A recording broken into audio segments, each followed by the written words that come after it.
8월 22일 금요일 금요 기도회에 참여하신 여러분을 축복합니다.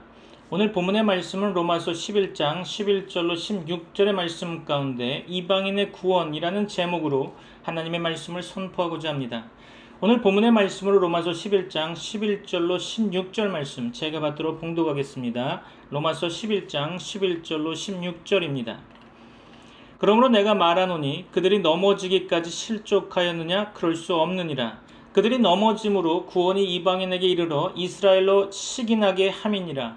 그들의 넘어짐이 세상의 풍성함이 되며 그들의 실패가 이방인의 풍성함이 되거든 하물며 그들의 충만함이리요. 내가 이방인인 너희에게 말하노라. 내가 이방인의 사도인 만큼 내 직분을 영광스럽게 여기노니 이는 혹 내 고륙을 아무쪼록 시기하게 하여 그들 중에서 얼마를 구원하려 함이라. 그들을 버리는 것이 세상의 화목이 되거든 그 받아들이는 것이 죽은 자 가운데서 살아나는 것이 아니면 무엇이리요. 제사는 처음 익은 곡식가루가 거룩한 즉 떡덩이도 그러하고 뿌리가 거룩한 즉 가지도 그러하니라. 아멘. 로마서 1장에서부터 시작해서 벌써 11장까지 오게 되었죠. 부분적으로 나눠서 설교를 그동안 8개월을 진행하는 가운데 저도 제가 설교한 내용을 종종 듣습니다. 듣고 은혜를 받고자 몸부림치고 나름대로 설교 내용 속에서 기도 제목을 발견하고 집중 기도하죠. 내일은 전교인 수련회를 준비해서 충남 예산으로 내려가 너희는 이렇게 기도하라 라는 주제로 선교사 훈련원에서 수련회를 갖고자 합니다. 6시간 동안의 일정으로 그다지 삶에 큰 영향은 없을지라도 함께 참여하는 소수의 인원들 가운데 무언가 기도의 방향이 정해지고 응답받는 기도를 통해 삶의 변화가 있기를 기대해 봅니다. 겨울엔 1박 2일 정도로 계획하고 있는데요. 이번엔 2주간의 짧은 준비로 미흡한 배가 크겠지만 하나님의 성령 충만함을 누리는 시간이 되기를 소망해 봅니다. 다시 오늘 설교 속으로 들어와서 제 로마서의 설교를 듣고 있노라면 전체적인 로마서의 그림보다는 부분적인 메시지로 주요 부분만 각인되는 경우가 종종 있었죠. 그래서 그동안 로마서 1장부터 11장까지의 내용을 간단히 정리해 보면서 로마서의 핵심 메시지를 발견하고 삶 속에 성경적인 기도가 형성됨으로 말미암아 여러분 가운데 승리하는 삶이 이루어지시기를 주 예수 그리스도의 이름으로 축원합니다. 로마서는 진리를 막는 사람들의 경건치 않음과 온갖 불의를 지적하고 있죠. 그 불의에 대한 하나님의 진노를 다루고 있습니다. 유대인들이 자랑하는 그들의 율법으로도 인간의 불의는 해결할 수 없는 거죠. 이방인들뿐만 아니라 유대인들도 모두 심판의 대상이라고 로마서는 이야기합니다. 사람은 다 거짓되되 오직 하나님은 참되시죠. 있습니까? 유대인이나 헬라인이나 인간은 모두 다 죄 아래 있습니다. 로마서는 이것을 강조하고 있죠. 의인은 없나니 하나도 없다고 로마서는 선언하고 있습니다. 율법에 대한 유대인들의 오해를 로마서는 밝히고 있는데요. 그들은 율법을 지킴으로써 구원을 얻을 수 있다고 생각했죠. 그러나 율법을 완전히 지킬 수 있는 사람은 하나도 없습니다. 율법으로는 죄를 깨달을 뿐이죠. 그러므로 율법 외에 복음, 곧 하나님의 의, 즉 그리스도의 의가 필요한 것입니다. 믿음의 조상 아브라함도 행위로서 의롭게 된 것이 아니었죠. 아브라함은 믿음으로 의롭게 되었습니다. 아브라함이 의롭게 된 것은 그가 할례를 받기 이전이었죠. 믿음으로 의로워진 성도는 하나님의 화평을 누릴 것입니다. 성도는 하나님의 영광을 바라보며 즐거워해야 하는 거죠. 뿐만 아니라 환난 중에도 즐거워합니다. 성도가 환난 중에 즐거워할 수 있는 이유가 무엇일까요? 그것은 우리에게 소망이 있기 때문이라고 로마서는 답합니다. 이 소망의 근거는 성령으로 말미암아 우리에게 부어진 하나님의 사랑이죠. 하나님은 언제 우리를 사랑하셨을까요? 그 대답은 로마서 5장 6절과 8절 그리고 10절에 답을 하고 있죠. 바로 우리가 아직 연약할 때, 우리가 아직 죄인 되었을 때, 곧 우리가 원수 되었을 때, 그렇죠. 그럼에도 불구하고 성도가 죄의 굴레에서 완전히 벗어난 것은 아니겠죠. 감사한 것은 죄가 더한 곳에 은혜가 더욱 넘친다는 사실입니다. 그렇다고 해서 성도가 고의적으로 죄에 거할 수는 없는 거죠. 성도는 죄에 대하여는 죽고 하나님께 대하여는 산 자가 되어야 되는 것이죠. 그렇죠? 하나님께 대하여는 산 자들은 자신의 지체를 의의 병기로 하나님께 드립니다. 로마서는 또한 성도들 안에서 여전히 꿈틀대는 죄의 잔재들을 드러내고 있는데요. 성도는 신분상 죄에서 완전히 해방되어 예수님께 속한 자들입니다. 그렇죠? 따라서 성도는 예수님께 속한 자답게 하나님을 위하여 열매를 맺게 되는 거죠. 그러나 예수를 믿는다고 해서 죄의 세력이 한순간에 완전히 사라지는 것은 아니겠죠. 우리 속에 또 하나의 우리가 있기 때문입니다. 참고로 로마서 7장에 나라고 하는 이 단어는 바울 자신을 말하는 것이 아니고 인간 속에 존재하는 또 다른 죄의 실체인 나를 지칭하는 수사학적 대명사죠. 그러므로 성도는 오호라 나는 곤고한 사람이로다. 이 사망의 몸에서 누가 나를 건져내랴 라고 고백하지 않을 수 없죠. 이렇게 고백할 때에 우리는 더욱 예수 그리스도의 은혜를 의지하지 않을 수 없는 것입니다. 주의 은혜가 아니면 살 길이 없기 때문이죠. 그리고 예수 안에 있는 자에게는 결코 정죄함이 없다고 로마서는 또 이야기하고 있죠. 그리스도의 은혜가 우리를 덮어버리기 때문입니다. 그리스도 예수 안에 있는 성도는 그리스도의 영, 곧 성령의 통치를 받는 자들이죠. 그러므로 성도는 육신대로 살지 않습니다. 성도는 성령으로 말미암아 하나님을 아바, 아버지라고 부르며 기도하게 됩니다. 고난 속에서도 성도는 낙심하지 않습니다. 장차 나타날 영광이 현재의 고난보다 훨씬 더 크기 때문이죠. 고난 속에 있는 성도들이 그 고난을 능히 이겨내도록 성령께서는 성도를 위해 친히 간구하십니다. 하나님을 사랑하는 자, 곧 그 뜻대로 부르심을 입은 자들에게는 모든 것이 합력하여 선을 이룬다고 로마서는 말씀하고 있죠. 하나님의 사랑은 세상의 그 무엇으로도 끊을 수가 없는 것입니다. 로마서 9장에서 11장까지의 그 말씀은 유대인의 구원 문제에 집중하고 있죠. 선택과 유기라고 하는 이 교리가 드러나고 있는데요. 선택과 유기는 창세전에 이미 작정된 것이라고 로마서는 밝히고 있습니다. 그것은 전적으로 긍휼히 여길 자를 긍휼히 여기시고 불쌍히 여길 자를 불쌍히 여기시는 하나님의 은혜라는 거죠. 어느 누구도 선택과 유기에 대하여 부당하다고 항의할 수는 없을 것입니다. 그것은 전적으로 하나님의 주권이기 때문이죠. 택한 백성은 온 유대인뿐만 아니라 이방인 중에도 있다는 것을 기억하시기 바랍니다. 택한 백성은 하나님의 긍휼과 자비를 드러내는 그릇이죠. 그렇다면 구약의 이스라엘 민족은 무엇입니까? 그들은 택한 백성의 한 모형일 뿐이죠. 구원은 오직 예수 그리스도를 구세주와 주인으로 영접한 자에게만 주어지는 것입니다. 참된 하나님의 택한 백성은 누구일까요? 진정으로 주의 이름을 부르는 자들일 것입니다. 그렇다면 하나님께서 이스라엘 민족을 모두 버리신 것일까요? 그렇지 않습니다. 이스라엘 민족에도 하나님의 택한 백성, 곧 남은 자들이 있다는 것을 로마서는 밝히 말하고 있죠. 그리고 이방인 가운데서도 역시 택함을 받은 남은 자들이 있다는 것도 로마서는 언급하고 있습니다. 지금까지 로마서 1장부터 11장까지 살펴보았는데요. 오늘 본문을 좀 더 심도 있게 살펴보고자 합니다. 하나님의 놀라운 은혜와 사랑이 지금 이 시간 여러분 가운데 말씀이 깨달아지는 놀라운 역사가 일어나길 소망하며 여러분의 삶 속에 그리스도의 향기가 나타나기를 주 예수 그리스도의 이름으로 축복합니다. 오늘 본문 11절이죠. 그러므로 내가 말하노니 그들이 넘어지기까지 실족하였느냐? 그럴 수 없느니라. 그들이 넘어짐으로 구원이 이방인에게 이르러 이스라엘로 시기나게 함이니라. 그렇죠. 그러므로 내가 말하노니, 여기서 혹 어떤 신학자는 이를 내가 질문하노니 라고 번역하고자 하는데요. 이는 다음 문장의 질문 형태이기 때문일 겁니다. 그러나 헬라어 단어에서는 명백하게 차이가 있는데요. 본문에서는 본절 11절뿐만 아니라 24절까지 이어지는 전체 논리를 염두에 두면서 해석해야 되겠죠. 자, 본문에서 그러므로 내가 말하노니 그들이 넘어지기까지 실족하였느냐? 여기서는 그렇지 않다라는 것을 강조하기 위한 의문형 문장이죠. 비록 이스라엘이 완악해지기는 했으나 절망적으로 버림을 받은 것은 아니라는 것입니다. 실족하다에 해당하는 헬라어 단어는 미끄러지다의 뜻으로서 균형을 잡지 못하고 완전히 엎드러진 것을 말하곤 합니다. 이는 이스라엘이 예수님을 영접하지 않고 거절하는 완악하게 된 상태를 염두에 두고 이스라엘의 실수가 크다는 것에 집중하여 언급한 거겠죠. 여기에는 하나님의 뜻이 있는데 그것은 이들의 넘어짐, 즉 복음을 거부한 행동으로 말미암아 복음이 이방인에게 전파되도록 하는 계기가 되게 하려는 것이었죠. 바울 당시에 실제로 이런 일은 얼마든지 목격될 수 있었습니다. 그렇죠? 사도행전 13장에 보시면 참고가 될 겁니다.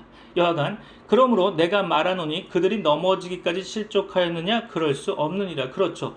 여기서 그럴 수 없느니라가 보여주는 단호한 거부의 대답은 비록 이스라엘이 실족했을지라도 그것이 도저히 일어설 수 없는 완전한 패망의 넘어짐은 아니라는 거죠.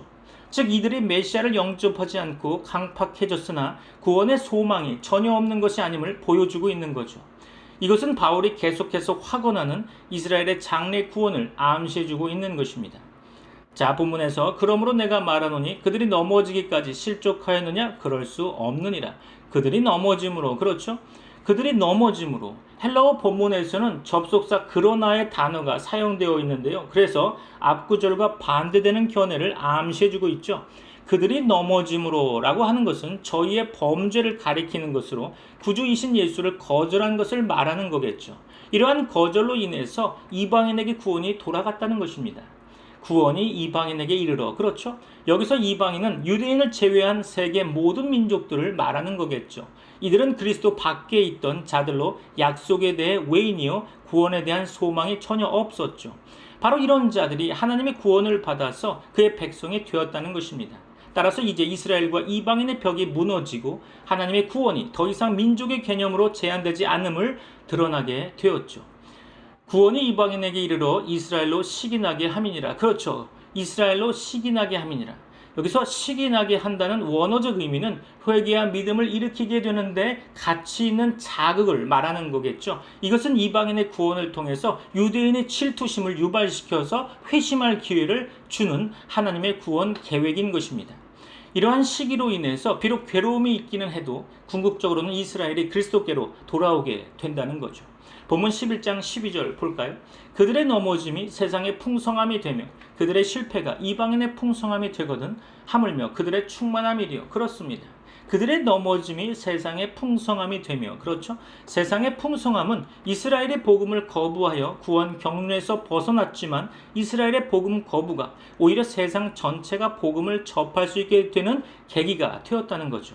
사도 바울이 흔히 사용한 풍성함이란 이 단어는 현재의 부한 상태나 종말론적 풍요를 의미하는 건데요. 여기 본문에서 풍성함은 이방인의 구원을 통해서 천국 백성의 수가 증가한다는 것을 의미하는 거겠죠. 그러므로 본문은 믿음으로 말미암아 구원받는 이방인의 은혜의 상태를 표현하는 것입니다. 그들의 넘어짐이 세상의 풍성함이 되며 그들의 실패가, 여기서 그들의 실패는 헬라어 원문의 단어를 보면 군사적 용어로 쓰는 건데요. 전투 시에 넘어졌다라는 의미입니다. 여기서는 하나님의 왕국을 빼앗김으로 당한 커다란 실패를 말하는 거겠죠. 그렇죠? 그들의 넘어짐이 세상의 풍성함이 되며 그들의 실패가 이방인의 풍성함이 되거든 하물며 그들의 충만함이리요. 그렇죠. 하물며 그들의 충만함이리요. 여기서 충만함은 회심과 관련된 말로 남은 자와 대비되는 커다란 전체를 의미한다고 보여집니다. 또한 충만함이란 앞부분의 실패와 연결해서 볼 때 숫자적으로 빈자리를 채운다는 개념과 구원을 완성하는 개념을 둘 다 가지고 있죠. 그러므로 이스라엘의 복음을 받아들이고 영적으로 회복되어서 그 구원받은 수가 충만하게 되는 것을 말하는 것입니다. 그렇죠? 즉 충만해진다는 것은 범죄와 대조를 이루어서 불신앙과 범죄로 점철되었던 과거의 이스라엘이 이제는 그리스도를 믿고 의를 얻어서 하나님 나라에 복귀하는 민족이 될 것을 의미하는 거겠죠. 결국 이것은 이스라엘의 넘어짐으로 이방인들이 풍성케 된 것처럼 이스라엘이 충만하게 회복되면 전 인류의 풍성함은 더욱 풍성해질 것을 의미한다는 거죠.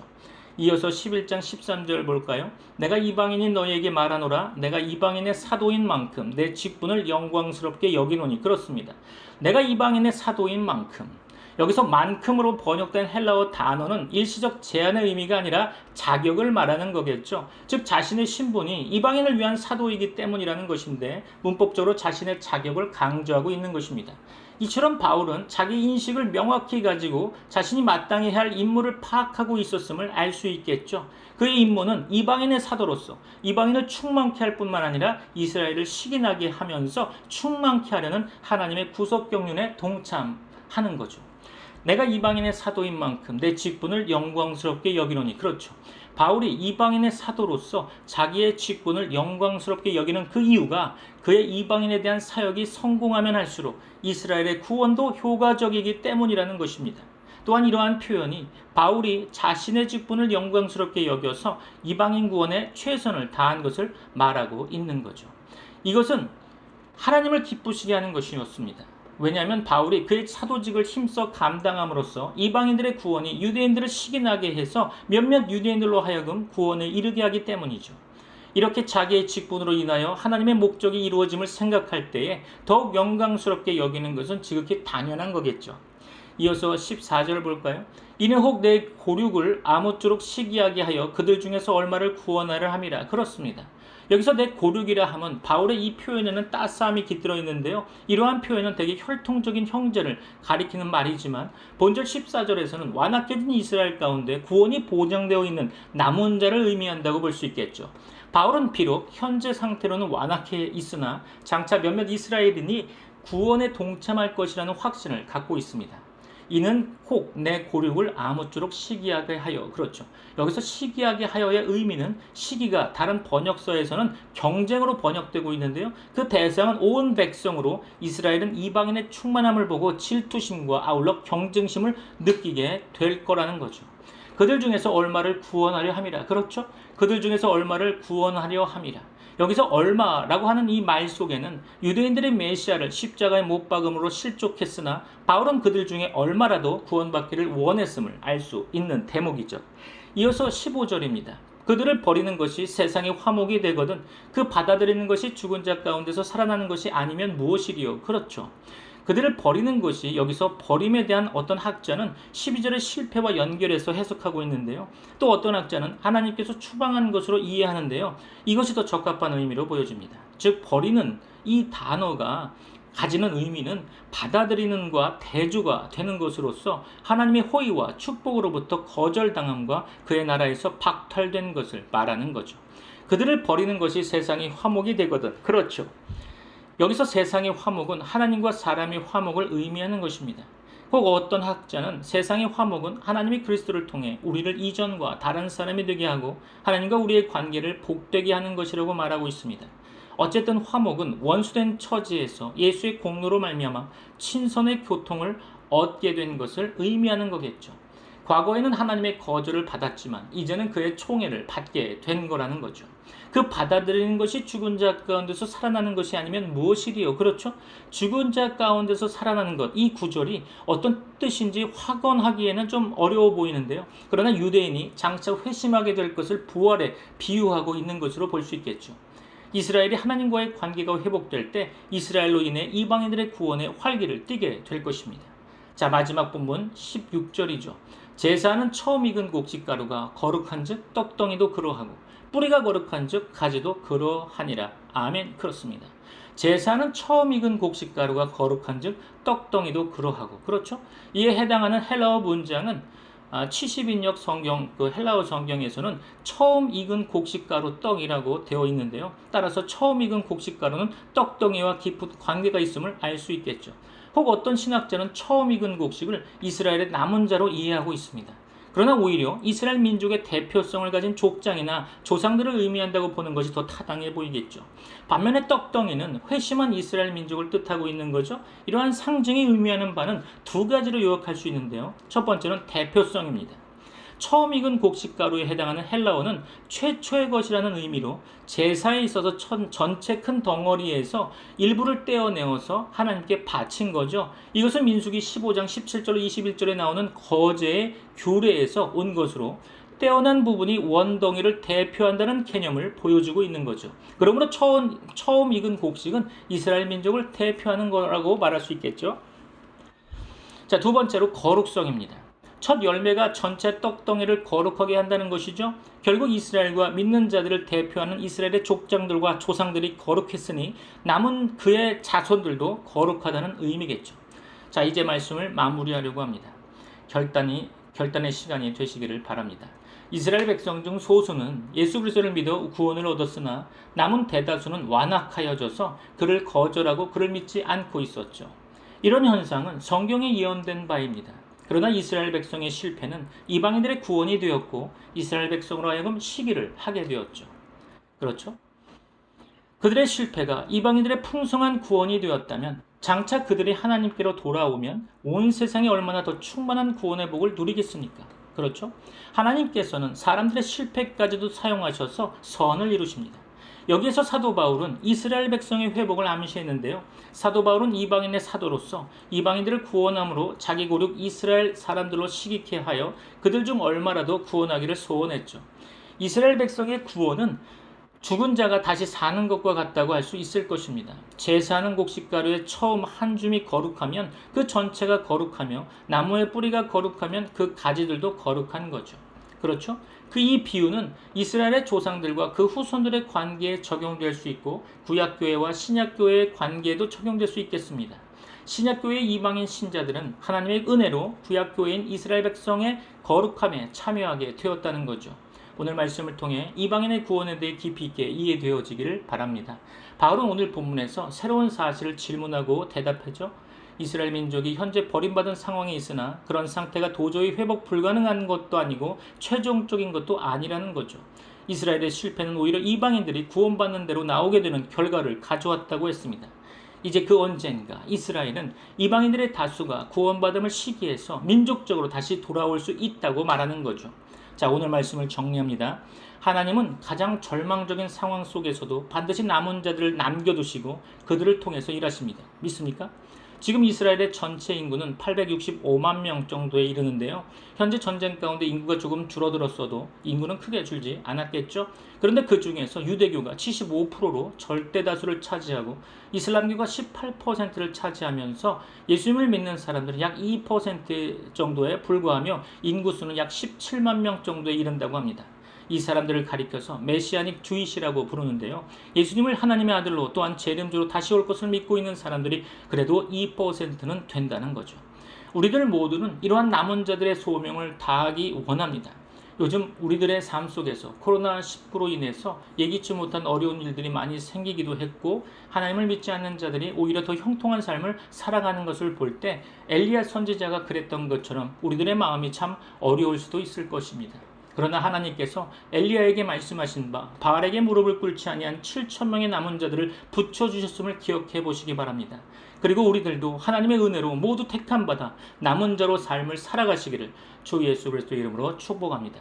이번 주 마무리하는 가운데 하루하루를 주님께서 우리에게 맡겨주신 사명에 충성을 다하며 남은 자의 사명을 잘 감당할 수 있는 우리들이 되기를 축복합니다. 근대교회사를 연구하는 교수로서 저는 복음에 대해 생각할 때마다 하나님께 감사함의 고백을 아니할 수 없습니다. 우리에게도 복음이 임하게 되었다는 거죠. 원래 이 나라는 우상으로 가득한 나라였지만 140여 년 전에 들어온 선교사들로 인해서 이 땅에 복음의 씨앗이 심겨지게 되었고 그 씨앗은 하나님의 은혜로 말미암아 자라나게 되고 다음 세대의 부흥이 되었다는 것입니다. 믿는 가정에서 자연스럽게 받아들이게 된 예수 그리스도의 복음은 축복인 것입니다. 아울러 믿지 않은 가정에서 자라나 복음에 무지한 자들에게도 하나님께서는 택한 백성들로 하여금 복음의 빛을 비추어 주셔서 그들에게도 믿음을 주셨습니다. 믿습니까? 우리가 복음을 가진 자로서 다음 세대를 위해 믿음의 유산을 남겨야 할 것입니다. 그렇죠? 하나님의 은혜로 출애굽한 이스라엘 백성의 아비 세대들은 광야에서 다 죽게 되었습니다. 그러나 가나안을 정복하기 위한 하나님의 준비는 다음 세대에게 있었다는 거죠. 믿음의 세대들이 일어나 이 땅의 부흥의 불을 지펴야 할 때라고 생각해 봅니다. 여러분도 이 부흥의 대열에 참여하시기를 바라며 여러분을 주 예수 그리스도 이름으로 축복합니다. 기도하겠습니다. 지금은 우리 주 예수 그리스도의 은혜와 하나님의 사랑과 성령님의 교통하심이 트리니티 미라클 교회 모든 권속들과 세계 교회 위에 이제부터 영원까지 함께 있을지어다. 아멘.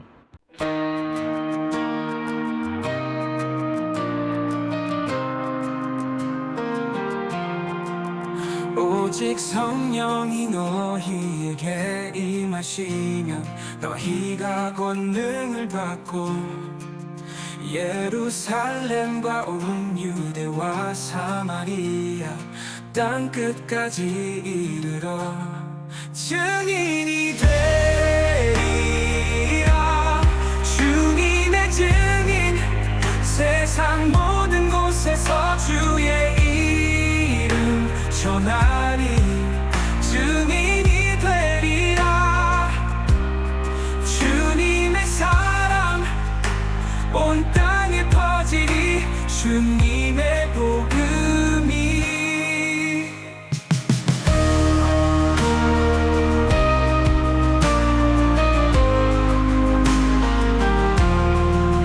어두운 세상 빛으로 비추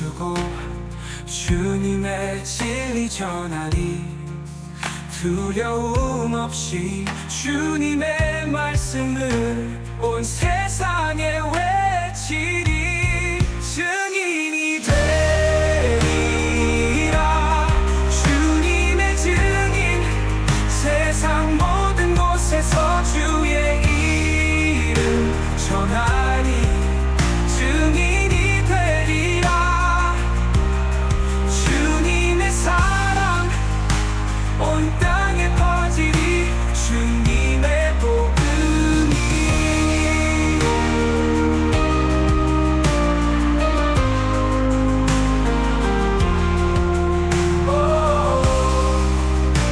어두운 세상 빛으로 비추고 주님의 진리 전하리 두려움 없이 주님의 말씀을 온 세상에 외치리 오 성령의 능력으로 우리를 채우사 주님의